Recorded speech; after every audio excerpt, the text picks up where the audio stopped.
വൈക്കംപാല റോഡിൽ തൂട്ടുവായിൽ ഉച്ചകഴിഞ്ഞ് 1:30 അപകടമുണ്ടായത്. 2 കാറുകളും ബസ്സുമാണ് കൂട്ടിയിടിച്ചത്. 3 വാഹനങ്ങളും ഒരു ദിശയിലെത്തുകയായിരുന്നുവെന്നാണ് ദൃക്സാക്ഷികൾ പറയുന്നത്. തൂട്ടുവായിൽ നിന്നും കുറവലങ്ങാട് ഭാഗത്തേക്ക് വരികയായിരുന്ന വാഹനമാണ് അപകടത്തിൽപ്പെട്ടത്. കാറുകൾ ഒന്നോ മറ്റൊന്നിനെ മറികടക്കാൻ ശ്രമിക്കുന്നതിനിടയിൽ നിയന്ത്രണം വിട്ട് ബസ്സിലിടിക്കുകയായിരുന്നുവെന്ന് പറയപ്പെടുന്നു.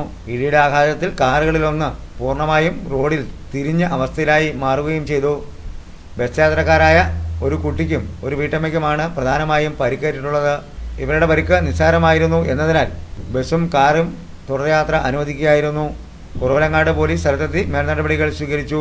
നാട്ടുകാരുടെ ശ്രമഫലമായാണ് അപകടത്തിനിടയാക്കിയ കാറ് റോഡിൽ നിന്ന് എടുത്തുമാറ്റിയത്. അപകടത്തെ തുടർന്ന് തോട്ടുവ കുറുപ്പന്തറ റോഡിലും തോട്ടുവ കാപ്പന്തറ റോഡിലും കുറവലങ്ങാട് റോഡിലും അരമണിക്കൂറോളം ഗതാഗതം മുടങ്ങി.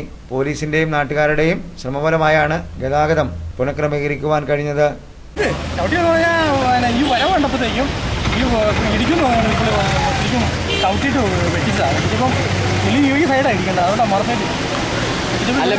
ബസ്സുകാരെ സംബന്ധിച്ചിടത്തോളം